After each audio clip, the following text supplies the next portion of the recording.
यूं मैंने तलवार निकाली ऐसे शां कर, मैं कहा सजा मिलेगी। लोगों ने बड़ा पसंद किया। लाहौर कैसा लगा आपको? लाहौर अच्छा लगा। बड़ा सोचता हूँ इसको कैसे इम्प्लीमेंट करना है, इसको रिकॉर्डिंग कैसे करनी है। दफ्तर से मुझे फोन आया, गोरा जो है ये जो मर गया है, क्या वो सूरत हाल हुआ। मैं कहा जी बस गोरा आ रहा था, वो अचानक गिरा है और वो मर गया। उन्होंने कहा जी गोरा मर गया, ये किस मुल्क का था? मैं कहा जी वो गोरा गोरा गोरा गोरा मर गया है। कैमरामैन मोहम्मद सादिक के साथ अमीन हफीज, जियो न्यूज़ लाहौर। लेकिन अब नहीं, अब होगा कैमरामैन हसीब अमीन के साथ मैं हूँ आपका अपना अमीन हफीज। वाह वाह वाह। अच्छा अमीन में ये बताइएगा कि आप क्या ऐसा करते हैं, गाय से भी बातें कर लेते हैं, गाय भी आपकी बातें सुन लेती है, कभी घोड़े के पीछे गाड़ी लगा देते हैं, कभी शाही लिबास में आ जाते हैं। इतनी वर्सटाइल शख्सियत कैसे है, इतनी जिंदा दिली, इतना ह्यूमर आपका फ़न का सोचते हैं या बस एक आमद होती है और आप कर देते हैं? देखिए जी मैं कोई शायर तो हूँ नहीं, ठीक है ना मैं कोई मतलब है कि कोई फिल्मी आर्टिस्ट हूँ। बहरहाल फिल्मों में भी मुझे मौका मिला, मैंने उसमें भी एक फ़िल्म में रोल प्ले किया है और फिल्म का नाम है घबराना नहीं। ये छोटी ईद पर वो फिल्म रिलीज़ हो रही है, उसमें आपको अमीन हफीज साहब नज़र आएंगे और वो भी रिपोर्टर के रूप में। बड़ा मज़ेदार करैक्टर है वो, आपको मज़ा आएगा। तो बहरहाल ये जो आपने पूछा है ना कि ये आमद होती है, ये क्या होता है, ऐसा पता नहीं अल्लाह ताला की तरफ से है। अमीन हफीज़ के पास ऐसी कोई जादू की छड़ी नहीं है। जब आप मुसलसल मीडिया को, प्रिंट और इलेक्ट्रॉनिक मीडिया को देखते हैं, सीखने की कोशिश करते हैं, तो फिर आपको आइडियाज़ आते हैं। अभी देखना शाही किला में पिछले दिनों ये PSL मैच हो रहे थे, तो उन PSL वालों ने शाही किला में वो जो कार ड्रिफ्टिंग है, वो रेसिंग कार जो है वो किले के अंदर चला दी। अब चल गई, अब उस पर तूफान मच गया कि कैसे हो गया, किला जो इंटरनेशनल हमारा मॉन्यूमेंट है, तो उसमें तो ये बड़ी गलत बात हो गई। हमारे तमाम रिपोर्टर्स टीवी चैनल्स के सारे माशाल्लाह डिजिटल मीडिया के बड़ी मेहनत करते हैं, हर एक ने अपने अपने स्टाइल से काम किया। अब अमीन हफीज़ साहब ने सोचा कि ये ख़बर मैंने बतानी है। कैसे बताई मैंने सोचा फ़र्ज़ करें मुगलिया दौर है और अमीन हफीज़ साहब बादशाह सलामत हैं और बादशाह सलामत को पता ही नहीं है, उसको बगैर उसकी इजाज़त के किसी ने उसके शाही किला में ये रेसी कार चला दी है। तो ऐसे में बादशाह सलामत होते तो क्या करते? बादशाह सलामत को गुस्सा आ गया, तैश आ गया। वही मैंने गेटअप बनाया अपना बादशाह सलामत वाला, पीछे दाएं बाएं मैंने वजीर खड़े किए, उसी तरह ही वो आंखें झुका के वही बादशाह, वो जो ड्रेस होता है दरबान वाला, वो शाही लिबास पहन के यूं खड़े हैं। और मैंने कहा कौन है, किसने हमारे शाही किला को स्पोर्ट्स स्टेडियम बना दिया, मालूम किया जाए। यूं मैंने तलवार निकाली ऐसे शां करके, मैं कहा सजा मिलेगी। तो दरबान जो है वो वजीर वो आके कहता है बादशाह सलामत जान की अमान पाऊँ तो अर्ज़ करूँ? मैं कहा फ़ौरन बताया जाए। उसने कहा कि ये काम और ये इजाज़त वज़ीर मवासलात ने दी थी। तो मैंने कहा वज़ीर मवासलात को फ़ौरन तलब किया जाए। तो दूसरा वज़ीर आके कहता है बादशाह सलामत वज़ीर मवासलात इस वक्त बहुत घबराए हुए हैं और आपका सामना करने से डर रहे हैं। तो मैंने यूं 2 कदम आगे बढ़ा के कहा और मैंने कहा कि फ़ौरन इस वाक़े की तहकीकात की जाए, ज़िम्मेदारों का तयन किया जाए। यूं तलवार निकाल के सज़ा मिलेगी। अब बात मैंने वही की कि शाही किला में गैर कानूनी तौर पे एक काम हुआ, अब उसको मैंने प्रेजेंट करने का स्टाइल अमीन हफीज़ का अपना था, लोगों ने बड़ा पसंद किया। तो बस इसी तरह ही बस आइडियाज़ आते हैं, फिर मैं सोचता हूँ, बड़ा सोचता हूँ इसको कैसे इम्प्लीमेंट करना है, इसको रिकॉर्डिंग कैसे करनी है और इसकी मतलब वो फिर अल्लाह। अच्छा ये तो आइडिया आ गया किया, लेकिन ये गाय से बात करने वाला आइडिया कैसे आया, वो क्या मामला था, वो तो बताएं ज़रा। हुकूमत ने ओवरहेड ब्रिज बनाया कि एक्सीडेंट ना हो। अब इंसान ओवरहेड ब्रिज कम इस्तेमाल करें और जानवर गाय भैंसें वो ओवरहेड ब्रिज इस्तेमाल करें, और वो ना चढ़ते हुए गिरे ना उतरते हुए गाय भैंस गिरे, ना रोल हो, कुछ भी ना हो। तो अमीन हफीज़ ये गाय से ना पूछे कि आप पुल उतर कर आई हो, ये काम आपको आसान लगा या मुश्किल? तो मैंने साथ ही ना मैंने उसकी ना माइक उसके मुंह पे मार दिया था। तो उसने भैंस ने अपनी जो मखसूस आवाज़ निकाली, मैंने फ़ौरन तर्जमा किया। मैं कहा भैंस ये कह रही है कि किसी भी जानवर के लिए पुल चढ़ना या पुल उतरना आसान नहीं, मुश्किल काम है। अब अमीन हफीज़ साहब ने तर्जमा कर दिया। सारी दुनिया कहती है कि अमीन हफीज़ को गाय भैंस की ये भाषा कहाँ से आ गई, उसको आवाज़ कैसे समझ आ गई कि उसने क्या कहा। मैंने कहा मुझे एक बात बता दें, और मैं अपने आपकी थ्रू वजाह साहब आपके नाजरीन से भी पूछता हूँ कि वो मेरा भैंसों वाला जो इंटरव्यू है वो पाकिस्तान में भी देखा गया, इंडिया में भी देखा गया, पूरी दुनिया में देखा गया। पूरी दुनिया में गायें भैंसें भी हैं। किसी एक गाय भैंस ने यूनियन बना के मेरे दफ्तर के बाहर आके मुजाहरा किया है जो तर्जमा अमीन हफीज़ ने किया वो गलत था।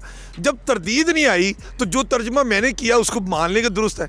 घोड़ा गाड़ी को चला रहे वो क्या मामला, लड़कियां पीछे बैठी हैं गाड़ी में और आगे घोड़ा है, पीछे गाड़ी है, वो जरा आश्चर्य। घोड़ा नहीं गोरा। अच्छा देखिए जी, मैं आपको बात बताऊं हुआ क्या। शहर में पेट्रोल नहीं मिल रहा था, बिल्कुल नहीं मिल रहा था, हड़ताल हो गई। अब जब पेट्रोल ना मिले तो हमारे जितने माशाल्लाह रिपोर्टर हैं सारे मेहनत करते हैं। वो पेट्रोल पंपों पे जाके लोगों से पूछते हैं और ये कहते हैं देखें जी ये लोग कह रहे हैं कि पेट्रोल नहीं मिला, मैंने अम्मी को डॉक्टर के पास लेके जाना था, बच्चों को मैंने स्कूल छोड़ने जाना था, जनाब नहीं पेट्रोल मिल रहा, ये मुश्किल वो मुश्किल, ये सारे लोग बयान कर। अब अमीन हफीज़ ने यही बात बतानी है कि पेट्रोल नहीं मिल रहा, मुश्किलात हो रही हैं। मैंने क्या किया, प्लानिंग की, सोचा क्या होना चाहिए, इसको डिफरेंट अंदाज में कैसे बयान करूँ। मैंने एक कार ली, कार में एक फैमिली को बिठाया, बिल्कुल फैमिली जैसे घर जा रही है, उसका पेट्रोल ख़त्म हो गया है, अब वो मुश्किल में है। उसके साथ मैंने एक गोरा चिट्टा सफ़ेद कश्मीरी किस्म का ऐसे गोरा एक लिया। वो गोरा मैंने गाड़ी के आगे बांधा, खुद पैंट कोट टाई पहन के दूल्हे की तरह मैं गोरे के ऊपर बैठ गया। अब सीन ये है कि गोरा अमीन हफीज़ ऊपर बैठा हुआ है, गोरे की जो वो रस्सियाँ हैं वो कार के साथ बांधी हैं, लगामे वो कार के साथ बांधी हैं। मैंने कार ड्राइवर को कहा आपने साथ साथ हल्की हल्की कार भी चलाते रहना, ये ना गोरा आगे चले तो आपका बम्पर जो है ना वो पीछे आ जाए, गाड़ी पीछे रह जाए। आपने पीछे गाड़ी स्टार्ट रखनी है, ये समझा दिया। और गोरे वाले को भी कहा कि आपने आहिस्ता आहिस्ता चलाना है। अब सीन क्या है, गाड़ी के आगे गोरा बंधा हुआ है और अमीन हफीज़ गोरे के ऊपर बैठा है। और अमीन हफीज़ अब क्या वो एक्सप्लेन कर रहा है कि लाहौर की लड़कियाँ लाहौर की सड़कों पर पेट्रोल ना होने की वजह से अपनी गाड़ी गोरे के साथ बांध कर चलाने पर मजबूर है। तो उसको इस तरह मैंने डिज़ाइन किया और उसी तरह मैंने उसको प्लान किया, प्लान करके उसी तरह एग्जीक्यूट किया। लोगों ने पसंद किया। मैं समझता हूँ कि आप इंफॉर्मेशन के साथ साथ अगर एंटरटेनमेंट भी दें, लाइट मूड में बड़ी बड़ी बातें कर जाएं तो लोग उसको देखना भी चाहते हैं, उसको पसंद भी करते हैं। वो इदारा जहाँ पर 40 साल तक आपने काम किया, मोहब्बतें समेटी, बड़ी बड़ी ऑफ़र्स आई, बड़ी बड़ी पेशकश आई आपको, आपने इदारा नहीं छोड़ा और फिर अचानक यकदम आपने इतना बड़ा फ़ैसला कर लिया। हुआ क्या, लोग पूछना चाहते हैं क्यों छोड़ा? सच्ची बात बता दो, सच्ची बात बता दो, आज बता देना नाज़रीन को। गुजारा नहीं हो रहा था, जो तनहा मुझे जंग और जियो से आ रही थी उसमें मेरा गुजारा नहीं हो रहा था।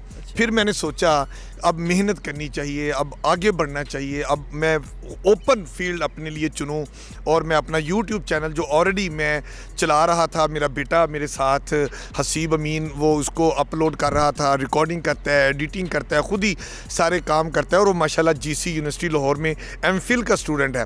तो मैंने सोचा कि अब नौकरी बहुत होगी, अब अपना काम करते हैं। आपका एक बड़ा मशहूर व मारूफ वाक़या है, बड़े हिंद सिंध में उसके चर्चे हुए थे। वो क्या हुआ था, एंकर ने गोरा कहा और आप गोरा समझ बैठी, आपने गोरा कहा वो तो ज़रा बताए, इंतहाई खूबसूरत और मज़े का वाक़या है वो। वजाह साहब देखें मैं लोरिया हूँ, सच्ची बात है, पक्का। और मेरी रे मैं कहता हूँ ठीक है, मेरी रे खराब नहीं है। अच्छा। आप और सारे लोग कहते हैं अमीन हफीज़ की रे खराब है। अच्छा। मसलन वो कहते हैं अमीन हफीज़ लड़की नहीं कह सकता, कुकरी नहीं कह सकता, सरग नहीं कह सकता, और ये है कि जी घरे ते चिरी बैठी, चिरी नू रोरा मारिया, चिरी फुर करके उड़ गई। अब ये मैं बिल्कुल सही रे बोल रहा हूँ, लोग कहते हैं अमीन हफीज़ गलत रे बोल रहे हैं। अब मैं इसी तरह चूँकि लाहौरिया हूँ, मेरी रे खराब है, दफ्तर से मुझे फ़ोन आया कि अमीन हफीज़ साहब ये वाक़या हो गया है, आपने अभी टिकर लिखवाए हैं, तो आप बताएं ये गोरा जो है ये जो मर गया है क्या वो सूरत हाल हुआ। मैं कहा जी बस गोरा आ रहा था, वो अचानक गिरा है और वो मर गया। उन्होंने कहा जी गोरा मर गया, ये किस मुल्क का था? मैं कहा जी वो गोरा मर गया है। उन्होंने कहा मीन साहब ये पूछ रहे हैं गोरा किस मुल्क का रिहायशी था, वो किस मुल्क का उसका पासपोर्ट था? मैं क्या वो वाला गोरा नहीं है, वो टांगे वाला, वो वाला गोरा मर गया। यार कमाल है। तो फिर इस तरह क्या है कि उनको समझाना पड़ा? इस तरह समझाना पड़ा। एक दफ़ा क्या हुआ, मेरे बारे में वो चौधरी परवेज़ इलाही साहब स्पीकर पंजाब असम्बली हैं, ये तब वज़ीर आला पंजाब होते थे, उन्होंने एक दफ़ा सहाफ़ियों की ना महफ़ल गेट टुगेदर किया, खाना खुना। तो क्या हुआ कि मेरे ब्यूरो चीफ साहब ने चौधरी परवेज़ इलाही साहब से ऐसे प्यार में पूछा कि अमीन हफ़ीज़ आपकी कवरेज करते हैं, तो अमीन हफ़ीज़ सही आपके लिए काम कर रहे हैं, कोई प्रॉब्लम तो नहीं आपको शिकायत? तो चौधरी परवेज़ इलाही साहब ने कहा यार ये अमीन हफ़ीज़ बहुत गलत आदमी है, ये आप रिपोर्टर बदल दें, मुझे कोई और रिपोर्टर मेरी बीट में लगा दें जो मेरी कवरेज करे, अमीन हफ़ीज़ जो है ना ये गलत रिपोर्टिंग कर। तो उन्होंने ये इस्तफसार किया चौधरी परवेज़ इलाही साहब से कि अमीन हफ़ीज़ की कोई खामी बताएं सर, आप क्यों कह रहे हैं कि इसको बदल दूँ? कहता है देखें जी, अमीन हफ़ीज़ क्या करता है, ये मुझे बदनाम कर रहा है। उन्होंने कहा जी बात समझ नहीं आई, को बताएं। कहता है देखें मैं पंजाब की मुख्तलिफ सड़कें चोरी कर रहा हूँ, सड़कें खुली कर रहा हूँ, कुशादा कर रहा हूँ, और अमीन हफ़ीज़ टीवी पे आके कहता है कि वज़ीर आला पंजाब चौधरी परवेज़ इलाही सड़कें चोरी कर रहे हैं। कहता भाई मैं चोर नहीं हूँ, मैं तो सड़कें खुली कर रहा हूँ, और ये आगे कहता है वज़ीर आला पंजाब चौधरी परवेज़ इलाही सड़कें चोरी कर रहे हैं। कहता है ये बहुत गलत आदमी, इसको बदल दें। अच्छा अमीन भाई, रे आपकी इस तरह पहचान बनी, उसके अलावा इंडिया में आपकी बड़ी व्यूवरशिप है, इंडिया के लोग, बाहर के लोग आपसे बड़ी मोहब्बत करते हैं, तो लड़कियां भी मैसेज शैसेज तो करती होंगी, तो उनको कैसे जवाब देते हैं? मेरे आपके बड़े फ़ैन हैं यहाँ पे, इस इदारे में बहुत फ़ैन हैं आपके, तो लड़कियां भी उनमें फ़ैन्स होंगी आपकी, तो वो मैसेज करती हैं तो क्या करते हैं? भाभी को दिखाते हैं, क्या करते हैं? देखिए मैंने 2 लफ्ज़ याद किए हुए हैं, thank you, God bless you. आखिरी सवाल, मेरे एक दोस्त ने कहा कि अगर अमीन हफ़ीज़ रे को सही बोल दे मैं उसको 2 लाख रुपए इनाम दूंगा। मेरी तो रग रग में लाहौर बसा हुआ है, और लाहौर ही मेरी ज़ुबान से निकलता है, और लाहौरी अंदाज़ ही मेरे पास है। मुझे तो बहुत से लोग मिलते हैं और वो कई दफ़ा मुझे कहते हैं अमीन साहब आप हमसे पैसे ले लें, कोई मसला हो आप हमें बताएं, आपने जो लाहौरी अंदाज़ है ना हालतन वो आपने इसको नहीं छोड़ना, क्योंकि हम जब कभी बाहर बैठे हुए टीवी ऑन करते हैं और आप हमें नज़र आते हैं तो हमारा सीना यूं ऐसे बड़ा हो जाता है, और हम कहते हैं कोई तो है जिसने लाहौरी ज़ुबान को और लाहौरी लबो लहजे को ज़िंदा रखा हुआ है। अमीन साहब आप बिल्कुल घबराना नहीं है, और आप इसी लबो लहजे को खालिस्तान हकीकी मानों में पेश करते रहें। वाह वाह, और लाहौरी लुटी भी बड़ी मशहूर है। और लाहौरी जिन्हें लाहौर नहीं देखा और जम्मिया ही नहीं, लाहौर लाहौर है, लाहौर लाहौर है। अमीन भाई मैं चाहता हूँ कि मेरे जो एंडिंग का प्रोग्राम भी वो भी आप लाहौरी स्टाइल के साथ करें, लाहौरी लुटी के साथ करें, तो यादगार इंटरव्यू हो जाएगा। चलें जी, मैं तो जो सही मानों में यही करता हूँ कि कैमरामैन वजाहत खान के साथ मैं हूँ आपका अपना अमीन हफ़ीज़।